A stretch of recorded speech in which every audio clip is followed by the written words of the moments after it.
السلام علیکم، آپ دیکھ رہے ہیں پروگرام خبر یہ ہے۔ میں ہوں شازیہ ذیشان۔ پروگرام میں میرے ساتھ سعید قاضی ہیں اور اسلام آباد سے رؤف کلاسرا۔ ناظرین، چیئرمین نادرا طارق ملک کے خلاف کارروائی کے بعد نادرا اور وزارت داخلہ میں ایک نئی جنگ شروع ہو گئی ہے۔ طارق ملک وزارت داخلہ سے اب اجازت مانگ رہے ہیں کہ انہیں اپنے موجودہ سسٹم کے ذریعے بیوروکریسی میں بیٹھے بابوؤں کے راز ڈھونڈنے کی اجازت دی جائے، جنہوں نے اپنے غیر ملکی شہریت کو چھپا رکھا ہے اور اپنے اثاثے چھپاتے ہوئے غلط آمدنی بتائی ہے۔ اگر یہ سب کچھ ہوتا ہے تو ذرائع کے مطابق ایک بہت بڑا اسکینڈل سامنے آنے والا ہے، لیکن سوال یہ ہے کہ کیا وزیر داخلہ چودھری نثار کبھی اس کی اجازت دیں گے، کیونکہ اس سے ان کے اپنے سیاسی جو دوست ہیں بیوروکریٹس، ان کے بارے میں انکشافات ہونے کا امکان ہے۔ یہ ایکسکلوسیو سٹوری ہے رؤف کلاسرا صاحب کی، جو دنیا اخبار میں آج انہی کے نام سے شائع ہوئی ہے۔ اس بارے میں مزید کیا ڈیٹیلز ہیں وہ آج ہم کلاسرا صاحب سے پوچھیں گے، وہ ہم سے شیئر کریں گے۔ ساتھ ہی ہم بات کریں گے کہ جہاں سابق صدر پرویز مشرف پاکستان میں غداری کے مقدمے کی زد میں ہیں، وہیں برطانوی حکومت نے سابق صدر کے بینک اکاؤنٹ کی تحقیقات شروع کر دی ہیں۔ ادھر سابق صدر پرویز مشرف کے جو پرانے ساتھی ہیں وہ بھی میدان میں نکل آئے ہیں۔ پرویز الہی اور چودھری شجاعت کہتے ہیں کہ غدار کا لفظ ٹھیک نہیں ہے، ایک آرمی چیف کیسے غدار ہو سکتا ہے؟ اگر مشرف غدار تھے تو نون لیگ کے وزراء نے غدار سے حلف کیوں لیا؟ مشرف کا اگر ٹرائل کرنا ہے تو جنرل ریٹائرڈ کیانی، افتخار چودھری، پرویز الہی اور میرا بھی ٹرائل کیا جائے۔ اب یہ جو نئی بحث چھڑی ہے یہ معاملے کو کہاں لے کر جائے گی، آج پروگرام میں ہم اس پر بات کریں گے۔ اس کے ساتھ ہی قاضی صاحب اور کلاسرا صاحب سے بھی جانیں گے وہ آج کیا ایکسکلوسیولی ہم سے شیئر کریں گے۔ سب سے پہلے قاضی صاحب سے پوچھ لیتے ہیں کہ وہ ہمیں کیا بتائیں گے۔ جی قاضی صاحب۔ جی، ایک تو بات کریں گے بلوال سے ہمارے نمائندہ ہمارے ساتھ ہوں گے۔ ایک بہت بڑی ڈکیتی ہوئی، وہاں پہ 10 دکانیں لوٹی ہیں، اور ہم دیکھتے ہیں مفصل میں یہ جو ہمارے رورل ایریاز ہیں وہاں لا اینڈ آرڈر کی کیا سچویشن ہے، اس پہ ہمیں ٹیک دیں گے اسلم بیگ ہمارے جو نمائندہ ہیں کہ بات کہاں تک پہنچی ہے۔ اس کے ساتھ ہی ہم بات کریں گے تعلیم کی۔ کلاسرا صاحب نے بھی یہ سٹوری ٹیک اپ کی تھی، اور آج ایک بڑے ریزلٹس آئے ہیں CSS 2013 کے، تو اس میں جو ریزلٹ آیا وہ قابل غور ہے۔ اس سے اندازہ ہوتا ہے کہ ہم اپنی تعلیم کے بارے میں کتنے سنجیدہ ہیں اور جو معیار تعلیم ہے وہ کس طرح پلمٹ کر گیا۔ دو اہم چیزیں اس کے ساتھ ہی ہم صحت کا کسی سماج کا جو سب سے بڑا انجن ہے چلانے کا، وہ اس کی سماج میں لوگوں کی عمومی صحت اور ان کی تعلیم ہے۔ تو اگر یہ ہم پھر پرائیویٹائزیشن کے ذریعے معیشت ٹھیک ہوگی تو ہو سکتا ہے ہو جائے، مگر یہ بنیادی چیزیں ان پہ فیکٹس اینڈ فگر سے ہم بات کریں گے۔ اور ایک اور بڑی دلچسپ خبر کہ 13ویں صدی سے جو نظام یا اس سے پہلے سے رائج ہے برطانیہ میں قانون کا، تو پہلی دفعہ بیرسٹرز نے وہاں ہڑتال کی ہے۔ کس بات پہ ہڑتال کی ہے؟ گویا مڈل کلاسز تک بھی ریسیشن کی جو ہیٹ ہے وہ آنی شروع ہو گئی ہے، وہ بھی سڑکوں پر اب آ رہے ہیں۔ تو یوں لگتا ہے کہ جو ایک مڈل کلاس ہوا کرتی تھی ورکنگ کلاس اور اپر کلاس کے درمیان، وہ فرسٹ ورلڈ میں بھی معدوم ہو رہی ہے۔ اس کے ساتھ ذکر کریں گے 12 بلین پاؤنڈ کی کون سی کٹ آ رہی ہے اور اس کے یورپ اور ڈیموکریسی پہ اوورآل کیا اثرات ہوں گے۔ ٹھیک ہے، کلاسرا صاحب کے پاس چلتے ہیں۔ جی کلاسرا صاحب، آپ کیا بتائیں گے آج؟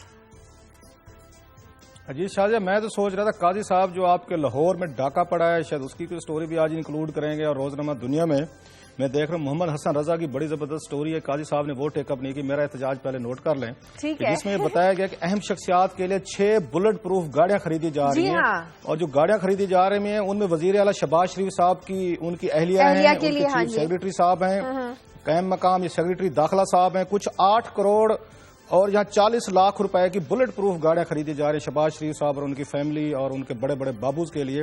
میرا خیال یہ بہت بڑا ڈاکہ ہے جو پنجاب کو 700 روپے ملے ہیں اس میں NFC میں سے۔ تو انہی چیزوں پہ بیوروکریسی اور پولیٹیشین بیٹھ کے بابوز جو ہیں اور سیاستدان اپنے اور اپنی بیگمات کے لیے وہ ڈسٹریبیوشن کر رہے ہیں بلٹ پروف۔ بیلنس کرنے کے لیے کہتے ہیں کہ ہم نے 20 گاڑیاں خریدنی تھی، خرچے کم کرنے کے لیے ہم نے 8 گاڑیاں رکھی ہیں، بس 6 گاڑیاں۔ ہاں تو میرا تو یہ خیال تھا کہ قاضی صاحب آج اس ڈاکے کو آج ذرا ٹیک اپ کرتے ہیں، کیونکہ لاہور کا سٹوری ہے اور حسن رضا کی بڑی زبردست سٹوری ہے، ان کو لینا چاہیے تھا۔ بہرحال میں یہ اپنی سٹوریز پہ آتا ہوں جو میں آج آپ کے ساتھ شیئر کروں گا کہ HEC نے ایک ڈاکہ مارا یہاں پہ ہائر ایجوکیشن کمیشن کا، کیونکہ چیئرمین کوئی نہیں ہے جب سے جاوید لغاری صاحب گئے ہیں۔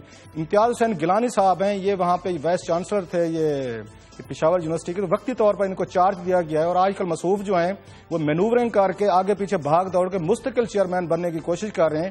انہوں نے جو ایک ظلم اور زیادتی کی ہے یہاں پہ پاکستان کی یونیورسٹیز کے ساتھ کہ جرمنی اور یہ فرانس سے 8 کروڑ روپے کے اسکالرشپ ملے تھے، جرمنی اور فرانس نے دیا پاکستانی اسٹوڈنٹس کو، آپ اپنی یونیورسٹیز میں بانٹ دیں ہائر ایجوکیشن کے لیے۔ تو مصروف نے اپنے صوبے کی 4 یونیورسٹیز میں بانٹ دیا، 10 میں ٹوٹل بانٹا گیا۔ ان یونیورسٹیز میں نہ یہ سندھ انٹیریئر سندھ کی کوئی یونیورسٹی شامل ہے، نہ یہ ساؤتھ پنجاب جو سریکی علاقوں کی یونیورسٹی شامل ہے۔